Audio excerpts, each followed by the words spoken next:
Présidée par Adama Coulibaly, ministre des Finances et du Budget de la Côte d'Ivoire, cette quatrième session du Conseil des ministres de l'UEMOA s'est tenue dans un contexte de consolidation de l'activité économique mondiale et la baisse de l'inflation, ce qui a eu un impact positif sur le PIB de l'Union. Les dernières estimations du PIB trimestriel de l'Union font état d'une accélération de la progression de l'activité économique au troisième trimestre 2024, avec une croissance de 6% en rythme annuel, après une augmentation de 5,3% enregistrée le trimestre précédent.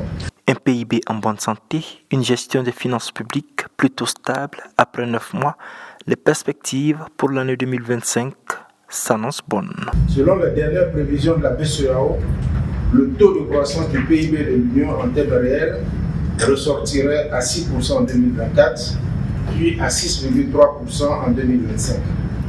Cette accélération serait notamment impulsée par la bonne tenue des productions extractives et manufacturières, ainsi que des activités commerciales et financières. La session de Bamako a permis, entre autres, l'adoption du rapport relatif à la situation économique et monétaire de l'UEMOA au 30 septembre 2024 et du cadrage macroéconomique de l'UEMOA pour les années 2024 à 2029.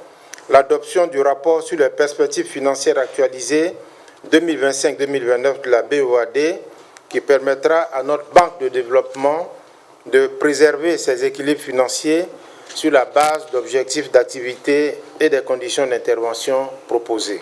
Le projet de règlement relatif aux relations financières extérieures des États membres de l'UEMOA a été, lui aussi, adopté au cours de cette quatrième et dernière session de l'année 2024.